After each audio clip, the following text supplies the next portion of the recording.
when you've been through your journey of the 6 years and writing the book and 1,000 sessions with EOS, I imagine there were some patterns that start to emerge.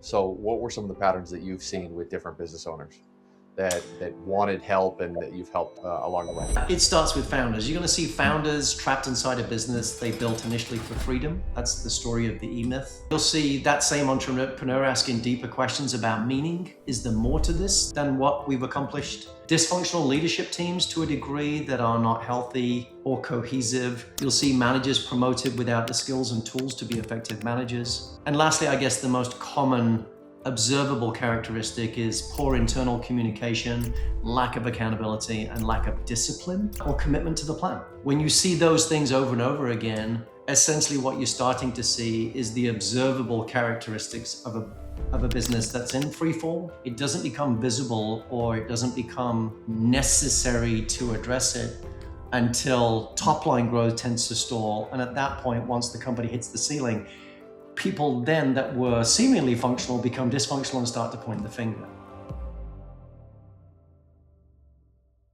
I guess what it is that I do conventionally when I'm introduced to people, I'll start off simply saying I'm a business coach, but that probably undersells what I actually do.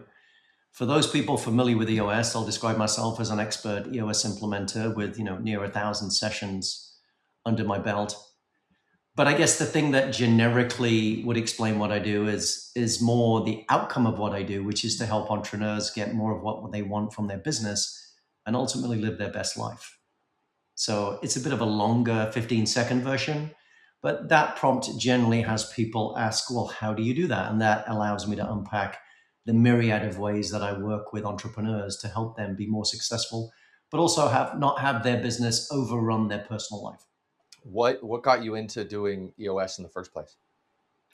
It's actually a funny story. So I just written a book called Replacing the Rainmaker. It's a business development book for professional service employees like accountants, architects, lawyers, engineers. And I was at a book signing and someone slipped a copy of the book Traction, which is the foundational EOS book, and suggested I read it, it seemed rude at the time. I'm signing books. I almost signed it. They just put it in front of me. I almost signed it. And it was someone I knew. I'd been an outsourced VP of sales for this business. It's a contract manufacturing business in Fremont, California.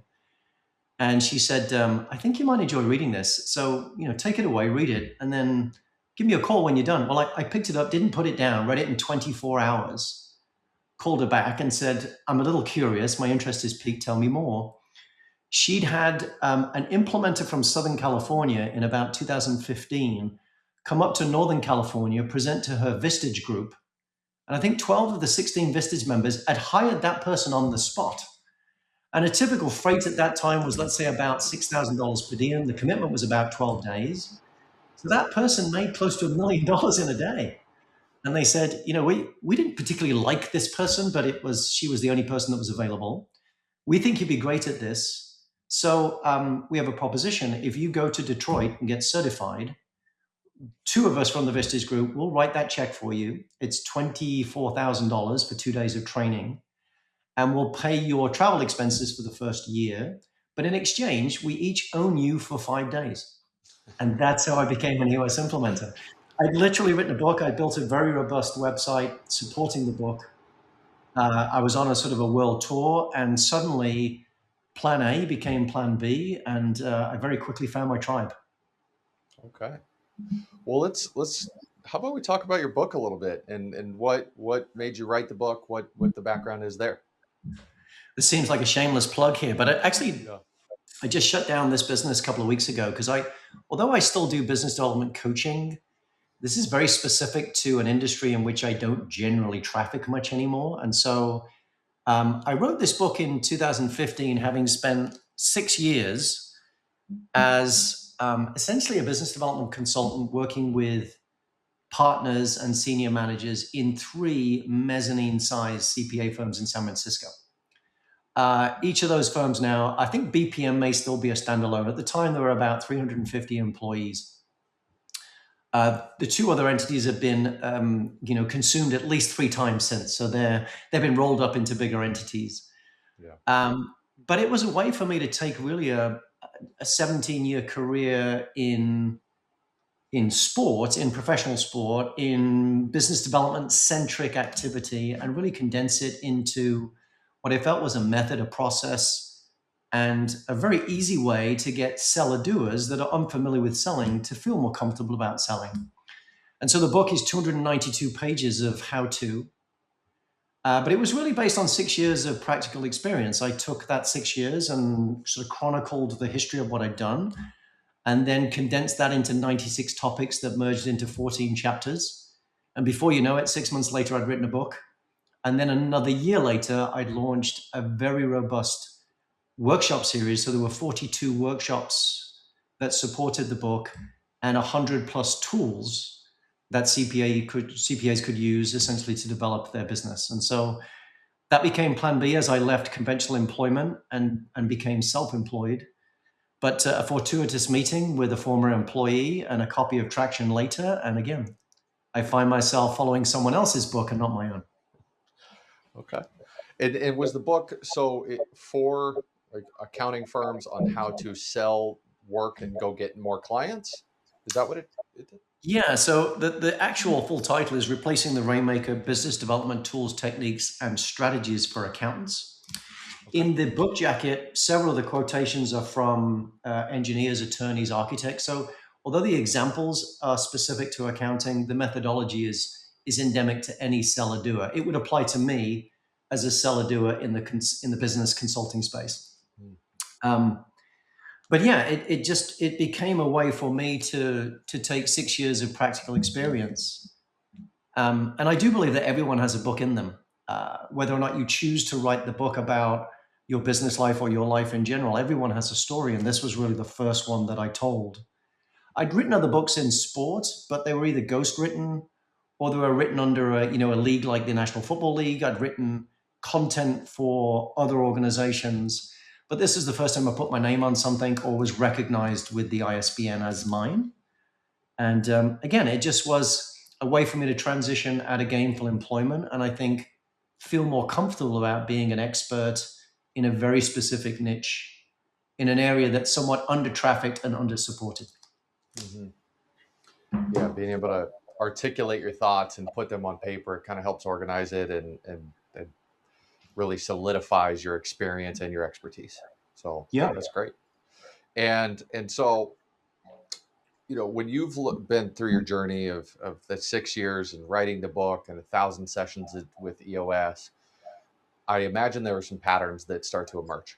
So what were some of the patterns that you've seen with different business owners that wanted help and that you've helped along the way?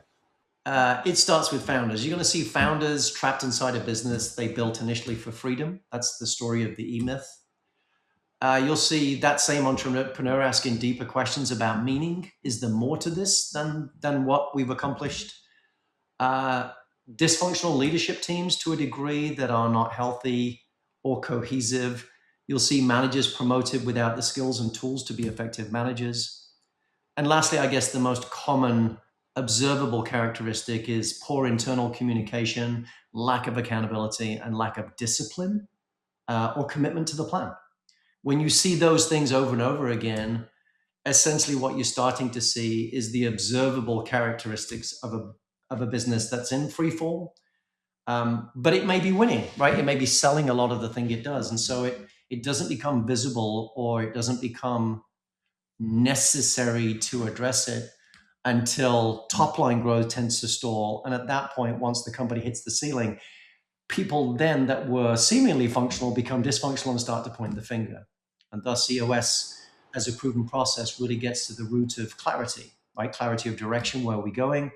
Clarity of expectation, who's going to do what, own what, be accountable, and clarity of communication. How do we ultimately share the things that we discuss and decide as leaders with the people most impacted by those discussions and decisions? So let's talk about your masterful management. So through all that, those issues started to become clear. Let's talk a little bit about masterful management and what you've built there and a little bit of the why behind what you've built there. Yeah, so it starts with EOS. EOS is a proven process to help entrepreneurs build a scalable business. But in the process of implementing that method, we exclusively work with leadership teams. We rarely get to see the mid-manager tier and below, who are ultimately responsible for converting the strategy that we create and executing it down to the ground. And so as someone that was ultimately accountable for that organization's success, I started to look for the cracks in the pavement. And the cracks in the pavement appear through an assessment that they take. They take that assessment at the beginning of an EOS implementation. It scores them in 6 key components. It tells you where you start. And then at the very least, we take that assessment annually. At the end of the first year, you typically see about a 20 percentile bump in all 6 of the key components, from vision, people, data, process, issues, and traction. And so there's this euphoric rise, but after the first year, there was a sort of sophomore slump. And it would flatline, or there would be slight decrease in the organization's efficacy in those areas. And so logically, as any consultant would do, I started to ask why. And when I got to the root, oftentimes, of why, the root was there was this managerial gap between strategy and execution.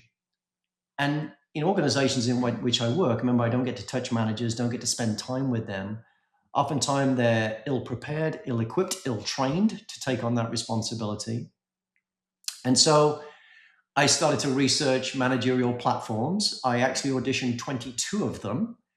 Initially, the intent was just to put a white label on the front of an existing leadership development program and position it as a resource to my clients. But really, having looked at the universe of leadership development, it's either it underperforms, or it's really, in terms of its cost, it doesn't deliver ROI. And so I started to build my own. So the simple answer is I built a platform. I took the 80 best-selling books in American business history. I put them under 8 categories. A category example would be interpersonal communication. And then for each category, there are 10 books. The platform provides a truncated reading version of that book. So, a 30-minute version of that book in print or audio. It provides the teaching plan for the facilitator that leads the one-on-one to one-on-one coaching session. And the communications trail, pre-work, post-work, between the facilitator and the student. The intent is that the coach has no lift. There's no prep, no post. Everything is laid out for you to deliver world-class managerial coaching. And initially, when I built the platform and I did a 2-year beta test, initially it was built for people like me. It was built for professional coaches, consultants, people that would look at this as a content repository that already had clients. And it was just a much more simple, easy way to scale their business. But having coached, I did 100 coaching hours in the beta over 2 years. There were at least 5 of the candidates that I coached that were more than qualified to coach themselves. And so I built a version of the model that enables me in 10 hours to train an internal candidate in a business to be that business's coach. And then they can license the platform and access the content and everything that's within it. And there's a lot within it. And so this way now I've got an external model where I can essentially license someone like me to teach their client, or I can license internally someone to own managerial development under their own roof. And that became a game changer for me, because that enabled me to go beyond just working with leadership teams to get to the managerial tier. And now I started to see less of a drop-off in year 2 in terms of the efficacy of the EOS scorecard. And I started to see improvement, because that set of people were ultimately responsible for the execution of the plan, and they were now adequately resourced to do so. So in terms of how I position it, and I use campaigns on LinkedIn as an example, I position it separately. If I'm talking to that external resource, the likes of implementers, and that's not just EOS, that's a Pinnacle Guide or a 4 Disciplines coach. I position it as an add-on, as a resource that gets beyond that sort of superficial leadership level of development that they spend most of their time trafficking. But if I'm speaking specifically to a business owner, then I'm looking at it more through the lens of self-implementation, because it's a lot more affordable, a lot less costly, and it's now a recurring asset that they own. And so for me, I look at it through that 2 different lenses, right? It's definitely an add-on for a professional coach, but as an internal organization, I think it's a first of its kind where a company would own its own managerial development program. It literally is white labeling that plan for itself, and it's training a resource internally to deliver it. That's awesome. And do you have, and maybe you can, if you don't have to go into specifics around numbers and things like that, but if you could give us an example of a company that you've worked with that has taken you up on that and has put somebody in place to do that within their own business, what that business looked like before and after. Yeah, so it's still relatively new. The program, the beta was the last 2 years. The site launched in December of 25. And so at this point, my focus is twofold. I'm trying more specifically to get external coaches, because an external coach can both deliver the content and license the content to a company. So it just puts more feet on the street for me. So the beta for an internal coach is me licensing someone internal to my own business clientele. And that's limited at this point. But what I would tell you is it's been surprisingly easy with a 10-hour program. So the 10-hour Train the Trainer program is 7 hours of truncated reading and self-study and 3 hours of virtual time. So I will coach them for an hour. They will coach me for an hour. There'll be a debrief around both sessions. And then we do a walk through the content portal and the coaching guide that I wrote, really to help them understand the nuances and differences between coaching one person versus 4 people concurrently, at least virtually. What's been surprising is how easy it is to teach someone the fundamentals of how to coach someone around management. And I'm reminded of an old Segovia quote. The quote is to teach someone is, to teach is to learn twice. And so it doesn't just elevate their ability to teach, it elevates their understanding around the content. And they become a much more relevant and practical resource for the business. So although my focus initially has been trying to find more external coaches to drive the business into their clientele, for the first time this next month, we'll start a campaign on LinkedIn trying to take the asset directly to companies and encourage them to self-implement versus hire that more expensive external resource. That's awesome. So let me see if I can explain. So you've got 80 of the top business books across the US. You took 8 chapters, 10 books per chapter. Yeah. And then you said here's a summary of what that book talks about and how to execute what's within that. And then they then take those lessons and implement them within their own management system within their own company. And it's just basically the best from 80 books and say, hey, let's just shortcut you having to read 80 books. Let's give you the best of the best. Here's how you take the lessons. Here's how you implement them. And here's how you can fast track to become a better managerial team. Yeah. So if someone went to Masterful Management, you'll see there's a self-assessment. They take the self-assessment. There are 24 statements. It scores you, and then it tells you what areas within those 8 managerial tracks do you need to develop, even specifically to which book is the best book to develop that specific lack of skill. Then the actual lesson plans break down a session into very clinical components. So there's always a segue question, which is a question that unpacks the reading, which the subject will have done in advance. Then there are 3 types of questions that the leader will take the subject through. So there are knowledge questions, there are application questions and reflection questions, and then there's always a continuing learning assignment. So they'll have to apply something in their business that they learned from the reading or the coaching session, and that's where they begin the next coaching session with a review of the prior coaching topic. And then just think about it from a business. Everything that you do to communicate this, from the pre-session email with the reading attachment to the post-session email summarizing the key takeaways and the homework, it's all written in advance. Everything you can imagine, if anyone went in, you can actually look at the portal, so you don't have to subscribe to look at the portal. You just can't see the assets. Right. But the 80 books are all there in print and audio. All of the lesson plans, all of the communications, the PowerPoints, certificates, everything you can possibly imagine you would need both to sell the program and deliver the program is written. And in part, that's because as an EOS implementer, I'm acutely aware of the things that EOS gives us, which are incredibly valuable and make our job easier. But I'm also aware of the things that I have to lift. And so now building something for someone else, I just determined I was going to do everything to eliminate all lift. The only thing they'd have to do is show up and go through training and become certified. And at that point, you don't want them to have to think about the work associated with coaching managers. I want them to show up and put their effort into delivering a credible and professional session. Okay, and so to make sure that I've got it, so if I'm a manager inside of a company, I then, there's someone, I can either be licensed to train people within my own company, or I hire someone that you've licensed to then train me. Yeah, so look at the price point difference. So Mhm. you could hire an external coach who's a full-time coach, let's say for $800 an hour, and that person, this is what they do. So you're going to get a 10-level session from that person. Or you can invest one or two of your employees in your company, put them through 10 hours of training, and then access that license for an entire year with unlimited use for $10,000. Mm.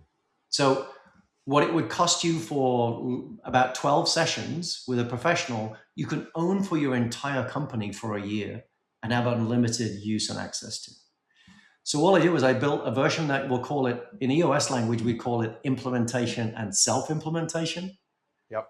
So I did essentially what EOS does. It gives you a choice. You don't have to hire a professional implementer to implement EOS. You can self-implement from a book or an academy resource. And all I did was similarly sort of bifurcate both the investment and the time commitment so that any organization that was struggling with mid-level managers could create a very credible management method that wasn't based on Ian's ideas. It was based on the 80 best-selling books in history. Yeah. So if you take a category like time management would be a category, and as an example of a reading, Eat That Frog, which is a classic by Brian Tracy book, talks about the 21 best practices of time management. So we break that down into a session. And so the segue and the questions and the homework all get someone not just to better understand how do we become a more effective manager of time and task, but how do we teach it to someone else? And how do we give them the tools to more effectively manage their own time judiciously to get more out of their time at work? So I imagine if they take the quiz, then they do the trainings, they come back to take the quiz, I feel like could there just be this continuous cycle of continuing to improve? It's interesting. So I did a talk in Austin in April, and there were 100 people in the room, and I had them all take the assessment. It takes about 4 minutes to complete. And when I looked at the aggregate scores, the average person, and these are executives in larger organizations, the average person self-scored themselves somewhere between 85 and 92 out of 100 as a manager. Now, I have an MBA in strategic leadership. I've run a company for 17 years. I've been a professional coach for 20 years, and I wouldn't score myself over 87 out of 100 as a manager. So I think we have unrealistic self-assessment of our own value. And then when someone takes the assessment and we really get into the root of what makes for an effective manager, you're right. Take the self-assessment, come back after 6 sessions, retake the assessment, you'll probably have a more accurate assessment of your managerial skill set having been through coaching. In other words, your score may go backwards because now you have a true assessment of how capable you are in this space. But yes, you would identify other areas of managerial aptitude. So you might initially come through the door of, well, I want to be a more effective manager of time and task. And then you transition into organizational culture or internal communication or leadership essentials or personal growth and mindset. So I think it's with 80 session topics and this is version 1, by the way. Version 2, which will be in 2027, will have department specific coursework. So if you're in sales, there'll be a version of best practices within sales and sales management where the books will be assigned specifically to that skill set or departmental aptitude. And the training will be unique to that position. So think of it in sales, human resources, finance, operations, the usual suspects. But having done the research, I can tell you there is no comparable asset. And there certainly isn't one that you don't have to pay a lot of money to an external person to teach you something that technically you could teach yourself with the right resources and training. And so again, to connect it to EOS is oftentimes the door I walk through. That's for a foundational owner. That's getting their arms around, clarity of direction, expectation, and communication. But to execute on that plan, it requires a mid-manager tier who is effective and capable of taking that strategy and taking it down to the ground to executional reality. And in my estimate, this is the best way I've come up with to train managers to own that responsibility and lead, manage, and hold the rest of the company accountable so that you get the results you desire. And as owners, if you get that result, then leaders, owners, they'll start to delegate more to those mid-level managers. The consequence of that is leaders work more on the business, less in it. The consequence of that is actually as leadership goes, so goes the rest of the organization. So we'll actually get more the more effectively we delegate. And I think delegation of managerial responsibility is not just giving someone the keys to the car, it's giving them the competency and ability to make critical decisions with autonomy.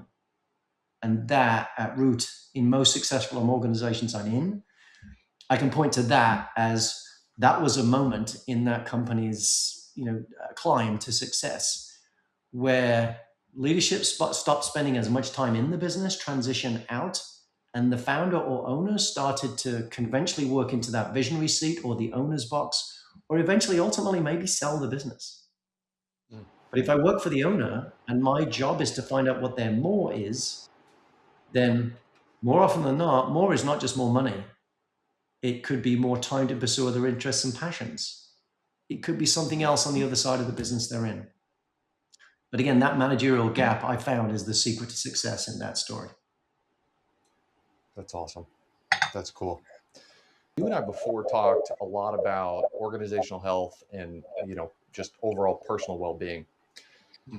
What would you say surprised you most about the connection between organizational health and personal well-being? Well, so working with leadership teams, obviously we're working with a small collection of individuals. And when you get to the root of organizational health, oftentimes you can track healthy organizations to healthy leaders. And so the only thing that was unique, I think, about my approach was, as opposed to the convention of just looking to the team as the definition of health, and the definition of health being around, are they functional? Are they cohesive? Do they essentially speak as a collective under one voice? I started really to get to the root of wellness. And this, I guess this to a degree, having spent 20 years in professional sports, and my undergraduate degree was in exercise science. So I always felt like I would in some way end up in that arena. That years ago, I tried to develop a platform that would help people to be the healthiest version of themselves. And it was principally focused on physical and nutritional wellness. And so I built this platform where you could challenge yourself. And in the process of challenging yourself in those two arenas, you could also benefit charitable beneficiaries in the process, and started to build the bricks and mortar of that platform. But as I started to work with EOS organizations and realized that, organizational wellness has to transcend for me beyond just a leadership team. And the definition has to be more broad than just physical wellness. That over a very fortuitous coffee table conversation with my then 16-year-old daughter, we started to pencil a concept which became a company. It's called CharaPillar. And so it's the amalgam of two words, charity and pillar. We took 160 challenges and put them under the umbrella of 8 pillars. So physical and nutritional were 2 of those pillars. But things like mental, social, financial, environmental, pillars that would essentially encourage you to do the best version of you, while also raising money for 10 charitable beneficiaries, 3 of which were regional to us in Southern California, 7 of which were national. The intention was to build a platform that would raise $1 billion by 2036. And the intended outcome was really this platform of health and wellness that would address, I think, some of what was lost in COVID in the virtual workplace, although people still seem to work together. A lot of the old camaraderie and collegiality was lost. And although we worked together, it felt more like a 5-year-old soccer team. We played alongside each other, right? There was a uniform, there was a name, I had a number, but we weren't really playing effectively together. And so as a result, the determination was to build something that had this holistic feel to it, 160 challenges, 8 pillars, but then take it into organizations and use it as an employee engagement tool. So now going back to what was lost in COVID, people could participate individually, or they could do so collectively and ladder against each other, so there'd be an element of competition. Departments could compete against each another, business units could compete. And thus this idea of wellness was born. True wellness went beyond just the individual being the best version of themselves. It was about the company actually building something that had true impact and consequence beyond the top line or bottom line of the business. And so that would be the best way I could give you to redefine the definition of wellness, and why I think individual wellness and the collective health of an organization are tethered. Think of it very simply that leadership effectiveness and personal well-being are simply deeply interconnected. Mm-hmm. That's awesome. For a business owner listening, where are the signs of friction or points that suggest they may need help strengthening leadership, culture, management, or just execution? Yeah, so we probably talked about some of the conventional warning signals already, and I'm going to use an Austin Powers quote with apologies. I have bad teeth. An English guy quoting Austin Powers. So to a degree, the reality is that the train has already sailed. That's the Austin Powers quote. By the time that you see these things like founder dependency, leaders are exhausted despite outward business success, leadership team misalignment, communication breakdowns, weak accountability, just managers struggling to lead effectively.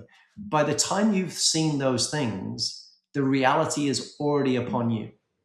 And so the warning signs are objective. They're very visible in some cases. But I think the more relevant thing is, I guess it's the thing that when you talk to an entrepreneur and you break down their decision-making process, there's certain thinking, right? There's a thought process that goes into the decision. But entrepreneurs weight heart and gut more than those left brain folks like me would do. And as such, I think they can tell you there's a feeling before they can see it or describe it. And the feeling oftentimes is more around input than output. The output is a result. The input could be, it's not enough effort, or it's focusing on the wrong things. But you see enough of that as an operational warning sign, as an implementer and as a coach, that you learn quickly to ask questions to get to the root and push past whatever the veneer is, the symptom that's reported, and get to the root, right? The true source of pain. Because more often than not, as someone that's been injured a good portion of their physical life, the great origin story is you walk in and you think you've got sciatica, which is in your lower extremity, and suddenly they're pointing at your cervical spine. Well, this is the best example I can give you. The objective evidence is elsewhere, but the reality of the root cause is somewhere else. And our job is to get to that root cause, diagnose it quickly, and give them the resources, tools, the materials, equipment, the training, the technology, and the support to work their way through it to the other side. How has your definition of success changed through this journey? So, full disclosure, I'm about to have one of those decade birthdays. So I'm about to turn 60. And I was thinking about this the other day. I went to see Jane Fonda speak about 15 years ago at Dominican University in San Rafael. And she talked about the 5 chapters of her life. So she went from the Henry Fonda years to Hanoi Jane to the Ted Turner years to back to Hollywood and eventually now to climate change, right, being an activist. And I started to think about life in chapters. As I was thinking about my next book, I was literally thinking about, right, literally you could tell the story of your life in chapters. And so when I was thinking about the chapters of my life, I think when I was a young man, and I say young man, I'll say 20s to 30s, I think I measured success around achievement, growth, recognition, and the financial trappings that came with success. And I had some of that success early. I probably had a lot more, at least outward success, things that you could point to and say, well, I've got that thing in my early 30s, but I was miserable. I didn't have anyone to share it with. I had an amazing experience on the top of Arizona State University Stadium. I was in my early 30s. I was at the halftime rehearsal for the Super Bowl in 1996. Standing there with the executives from the NFL and several former players, and behind us is a red rock sunset. And all of us turned around and we're watching, it was going to be Diana Ross come down a ladder from a helicopter. This was a stunt double, obviously, and it was the rehearsal a week before the game. But we're watching this, and all of us turned to this red rock sunset, and without a word being spoken, we all realized that it was the right place with the wrong people. And so in my early years, it was more about the place and not about the people. In my latter years now, as I'm turning 60, I think it's really all about the people. I think it's less about what you accomplish and more about peace, health, relationships, faith, contribution, just inner serenity, and getting to a place where it's less about you and more about lifting others beyond their vision and capability, making the people around you better. And that's the joy of what we get to do. We get to be grandparents. We literally helicopter in, we play with the kids for the day, and then we give them back to the owner. And if you've been a parent your whole life, this is a very difficult transition.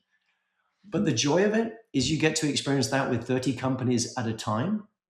And you don't get to be as in the knitting as you once were in your own business, but you get to be relevant and consequential and really enjoy the journey and celebrate the people that you meet along the way.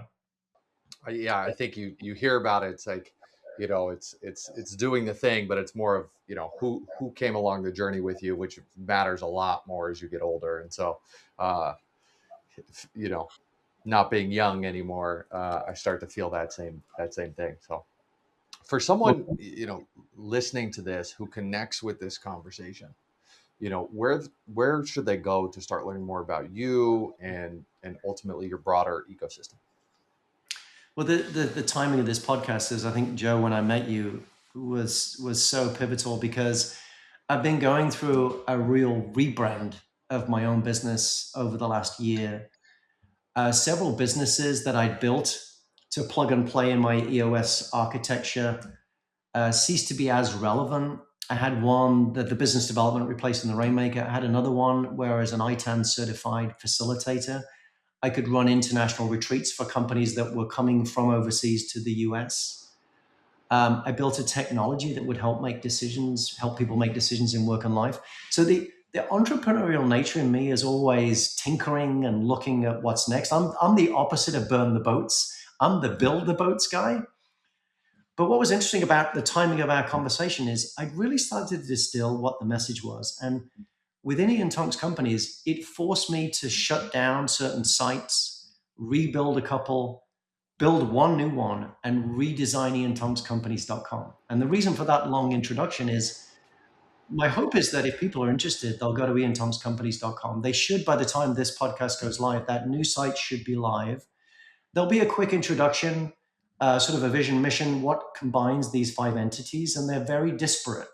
So from Ian Tonks Companies to Masterful Management to CharaPillar, those are 3 things we talked about today. 2 we didn't talk about. One is called Intentional Life, which is a life planning business for founders, senior executives, families going through career or life transitions, looking to live their life more purposefully. So it's a life planning process. And then I talked about, I believe everyone has a book in them. I wrote my last book last year called Becoming a Christian. And the reason I tell you that is not to tout the importance of Christianity or cite that as really relevant to today's podcast. It's more that it's my passion project. And so you'll see in this portfolio of companies, I think everyone should have something like that, something beyond the thing they're doing today that they're working to, that gives them a sense of purpose and pride beyond the reality of day-to-day work. And so if you go there, you'll see the vision mission, what connects the 5 entities. You can click through to any of the individual websites. They each have my own individual email address. Or if you stay on Ian Tonks Companies, there'll be a click-through contact link, which will take you to ian@iantonkscompanies.com. Think of that site as dispatch. It's like going in through a door before you decide, well, which door is relevant to me? And, knowing the audience for this particular podcast being more CFO-centric, I don't want people just to think of it as, well, what can Ian do for my business? It can be, what can Ian do for me personally? And it doesn't have to be tethered to a revenue opportunity. It can just simply be, if you're a fractional CFO, what can you do to help me build my practice? If you're struggling to position finance, as a rudimentary building block in decision making in a business, what can you do to help me position that message so I can essentially reclaim finance as a building block of decision making? I don't know that I even know what the door is. I would just welcome people to come to the site, reach out, make a connection, be it through there or in LinkedIn, and then let's start the conversation. And it may simply be that I'm a conduit to get you to someone else or something else. I may just be a free resource that can be available to you as and when you need it. Or it may lead to an opportunity for us to collaborate together on one of the things I've talked about today. But I don't do these types of podcasts or entertaining conversations because the expectation is it's a win for me. One of my core values is help first. And so if I believe in that value and I honor that value, that I will entertain any inquiry and try to do my best to position whatever that need is, that want is, that desire is, and get that person closer to where they need to be. That's great. If you had to describe the ideal person and who they are, what their life is like, that you said this is the ideal person that your system, your ecosystem was built for, who is that person? Yeah, I guess, well, usually the founding subject is an entrepreneur. So they're probably a founder, an owner, or an executive leader in a business. That's the one core element. There is some transition in their life. So if it's in a business, what got them here is not going to get them there. They're recognizing that they've built their business, they're successful, but they've hit a ceiling and they need a snow globe event. They need someone to shake the snow globe, a revolution, right, to kickstart the next evolution in their business. And so there's a change event in their business. If it's personal to them, the change event could be business related. But as an example, in Intention Life, I coach people through empty nesting. I coach them through career transitions. I coach them through the sale of their business. It's any transition in work or life where you feel like being more purposeful, more planned, more disciplined, and more reliably executional is at root of your success. And that's, I guess, the point of why would I have Ian Tonks Companies as a website? It isn't always one person and one story that leads you to the door. But regardless of which door you work through, I guess the point is, unlike conventionally just being an EOS implementer or just being a life planner, the idea is that we start with a core issue or problem, but other opportunity reveals itself. And I try to be that person that I know that to be successful in life, you need to be well pointed. People in life that make money generally are well pointed. But my talent, if I have one, is I've always been well rounded. And so to build an entity that's well rounded, you're trying to be a point of resolution, irregardless of what your current issue, opportunity, or need is. And thus, that's what makes my life interesting. There's no one day that looks like another. Let's talk a little bit more about CharaPillar. Tell me more about that. Yeah, so in building the tool, we went through a lot of due diligence. We built the front end, which is the 160 challenges. We had to obviously go and build relationships and sign agreements with charities. But what we lacked was the back end. The back end is the transactional portal where you track a challenge, report a challenge, raise money. And so Sophie got very involved in that process as we auditioned different businesses. But what was interesting about it is it became really clear that our strengths, although we're somewhat cut from the same cloth, we are very much left brain, right brain. So I'm much more left brain, behind the curtain, mechanical. I'm the operator. Her instinct and her passion is more front brain. She's incredible in front of the curtain. So as we launched, we just literally drew a line and said, if it's front of the curtain, meaning relationships with charitable beneficiaries, PR, any social, I want you to drive it. And I didn't even give her a roadmap. I said, I want you to drive it. And so the first thing we did a PR campaign, 2 outreaches, sort of Central California down to San Diego, everything from radio, TV, print, and social. And the first organization that reached back to us was Catholic Magazine. So I'm a Christian, my wife and daughter are Catholic. They obviously leaned into that element of the story because they knew she went to a Catholic high school. And they set up essentially a ghostwriter to do the interview and then a photographer to shoot the images for the article. And in the article, it became really clear that the story was not me, nor should it have ever been, but it certainly wasn't me. But it wasn't CharaPillar. It was a 16-year-old that had a vision of raising $1 billion for charity and had a mission not just to help people to be the best versions of themselves, but to make the world a better place in the process. And so the true joy for me, and the reason I wanted to share this is, if people listening to this have kids and they're of an age, they're teenagers or they're just showing interest in business, maybe they're asking you about a lemonade stand or they've got their first paper route, but they're showing an interest. There's nothing better than cultivating that interest with your child. And so for me, the intended consequence was, let's build this thing together. And we became co-chairs of the entity. But the unintended consequence was, I'm teaching you the fundamentals of building, executing, and running a business. She's a rising senior now as an 18-year-old, and she's in the college application process. And she's smart, so she's going to go to a great school. But I think she wants to do a 4-1 entrepreneurial MBA. And I can't think of a better thing to build to give someone sort of, good clay to play with than to work alongside your child to sort of tutor them and massage them and put a fence around them to teach them the basics of how do you do that and make mistakes with your money before they make mistakes with their own. Right. Yeah. And not that I don't know many people have had that opportunity. I didn't, but as I've cultivated that interest in her, I've come to learn that there were the duality of purpose in this venture. It was building something that would raise money and make a difference in the world, but also building something where I could play alongside my daughter and build a relationship with her that was unique, not just as dad and daughter, but as business partners. And that, I think, has been the greatest gift in all of it. Wow, supportive, present father.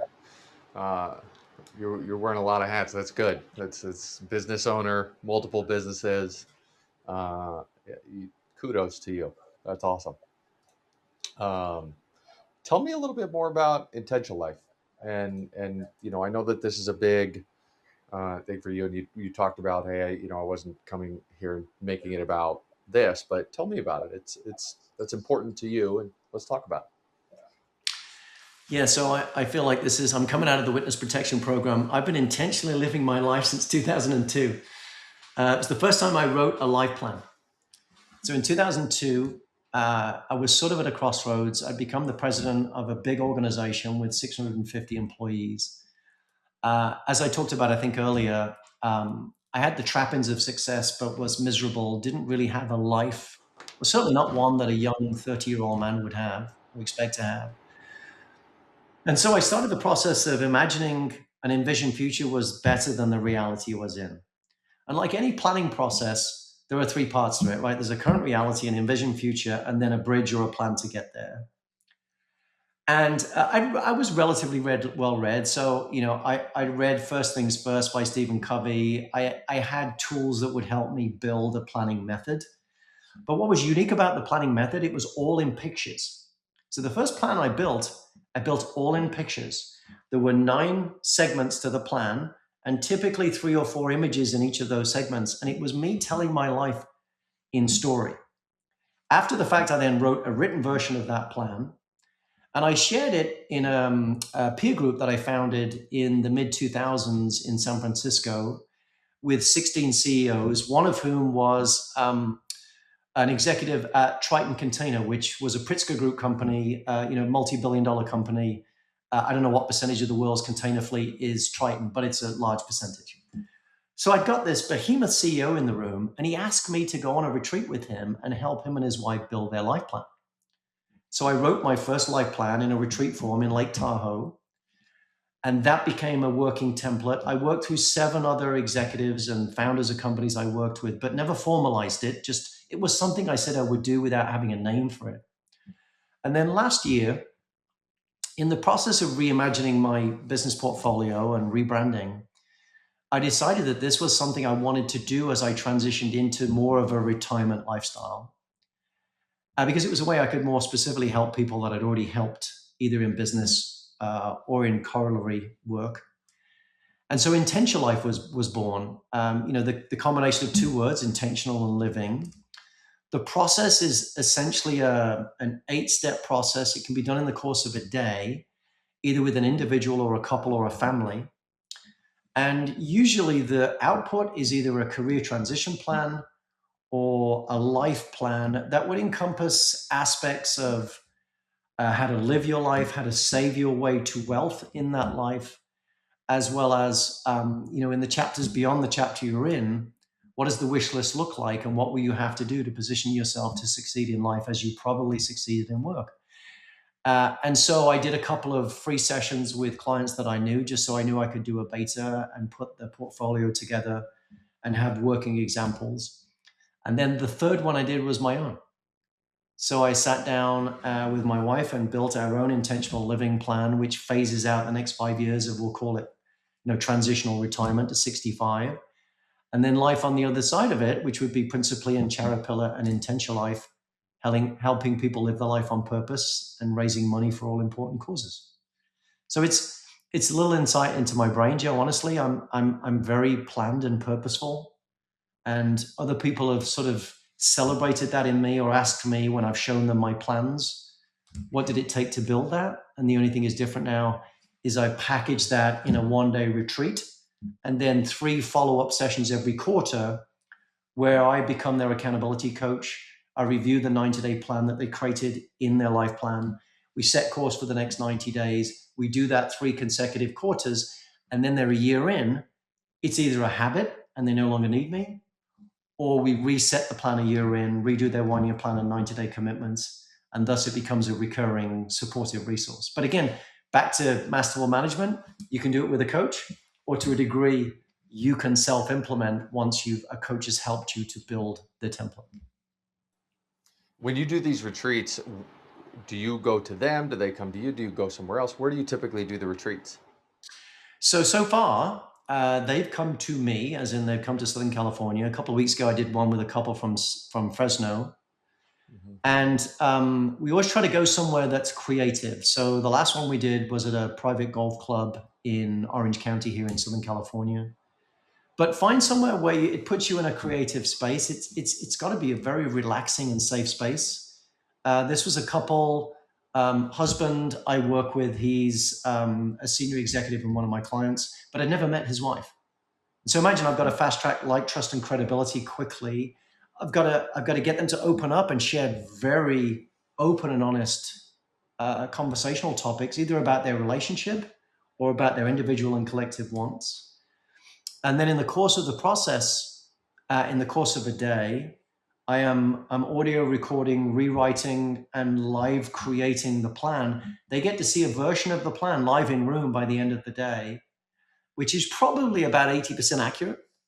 And then it takes me another day to rewrite it and repurpose it, and they will get a plan within 24 hours of that retreat day. And then we schedule those 3 other quarterly follow-ups, and then again, they get to choose a year in. Are they capable of rewriting their 1-year plan and 90-day commitments, or do they want to stay in the coaching model? I can't tell you yet what the ROI on that is and what percentage of people will choose. But my sense is some people like to have someone sort of hold them accountable and have them facilitate the plan so they can actually invest in it and not feel like they have to lead it. Others are very capable of doing that on their own and are quite comfortable doing it. But I'm a big fan of living your life on purpose. And so just think of Intentional Life as the life equivalent of EOS and Masterful Management in business, right? If you get the result you want, then it's all about the input. You've got to have the resources and tools and the plan to get there. And all I've done is I've just repurposed that methodology in a version that would work in career transition or for someone that's transitioning from a certain stage in life to another. Mm-hmm. And so they do the 1-day retreat with you, and then the 3 follow-ups, are those done via Zoom, phone call, in person, or how do those work? The model is 1 live session day, 3 virtual calls. But, in the case where the individual is local, there's no reason to be virtual when I can be live. So I'm not a slave to the virtual requirement. But if as has been the case so far, they're from 400 or 500 miles away, then it's a check-in. What surprises people about the check-in is I think they think of it as, I'm just going to review what they've done, not done, carry down what they've not done, ask them, do they want to carry it down into the next quarter or move it to an issues list or kill it? What they're, well, I'll say unpleasantly surprised by is the accountability coach portion of the program. So in order to be good at what I do as an implementer, it is the same skill as a life planner. So when someone says they want to do something and shows up 90 days later and doesn't do the work, I have two choices. I can sidestep that landmine and say, well, try better this quarter, or I can enter the danger with them. And what they're surprised by is my capacity and willingness to enter the danger with them. So I feel a certain responsibility. If people are going to live their life on purpose, why spend the money to have a plan if you're not willing to do the work? And oftentimes, if it's an individual or a couple, they are not each other's accountability coach. It takes a third person who has no skin in the game, no dog in the fight, whatever the metaphor is, to say the difficult thing that has to be said. And so that's the bit that people are unprepared for. And afterwards, when they review and give me feedback, that's the thing they most like about the process.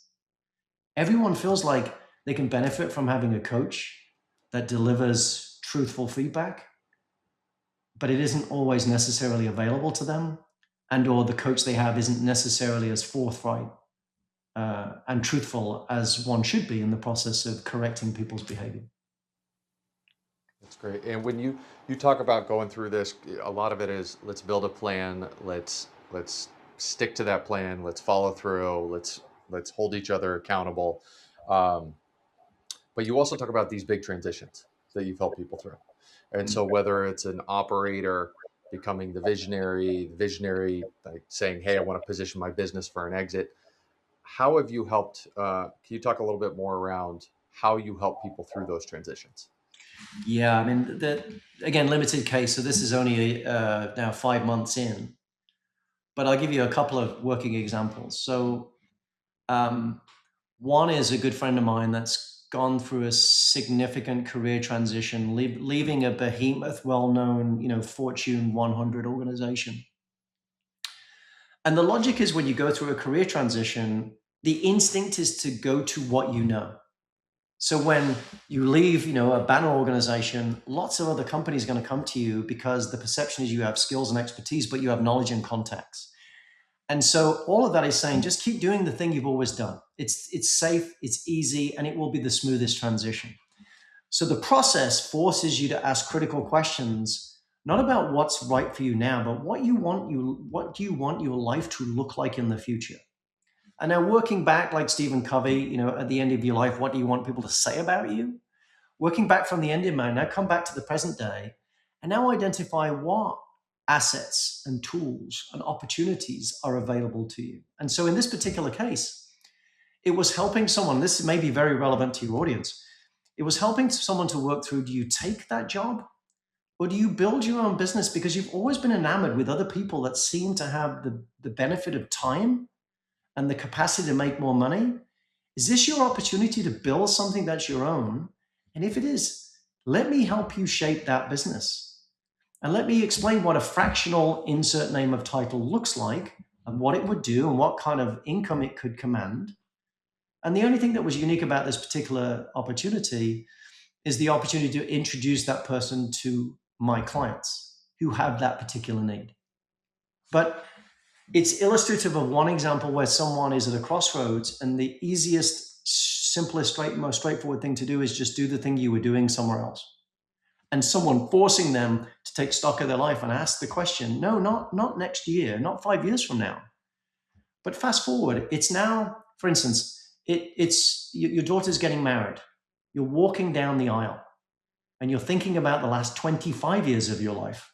What happened to get to this moment? Because the decision you make today will be consequential with the choices that you make tomorrow. Other example would be an owner, founder. It's built a very successful business. I'd not had contact. I'd had limited contact with him and his spouse outside of work, but someone that I like, trust, that we built sort of a recurring relationship beyond EOS into sales and other aspects.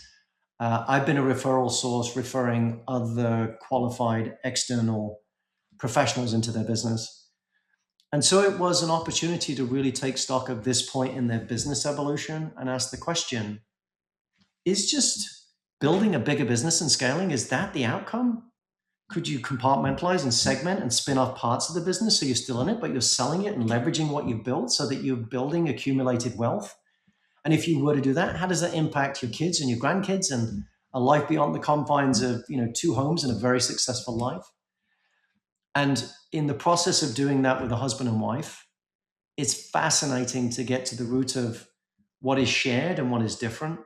To give you a quick example, they do 2 things before they show up. So one is they do a 5-year picture presentation that they don't share with the other spouse and that they present live in room at the beginning. So they're not telling the other person what the next 5 years looks like or what the end in mind is. And then they have to answer 5 questions about their spouse in a Mr. and Mrs. quiz format. And so I'm comparing what they know about the other person satirically at the beginning of the session. And so what you learn a lot in the process of it, it's a lot easier to do it with an individual. But when it's a couple, it's the nuances of difference, not necessarily a shared understanding of what good looks like or what success looks like, but ending a day with commonality of purpose, a vision, and a plan to get there. And the thing that people will always write after the retreat is they enjoyed the process of it, but they cannot fathom how we were able to get through that much content in an 8-hour period and document and define a plan that will enable them to live their life on purpose. And it's not just them, it's their kids. It could be their kids' kids. It could be how to bring all their assets together to save their way to wealth. It's a very consequential process that gives me a lot of joy because, again, remember, lifting people beyond their vision and capability. Young Ian, it would have been more about monetizing the opportunity. Old Ian, it's more about seeing the difference you can make in someone's life and actually realizing that you were the difference.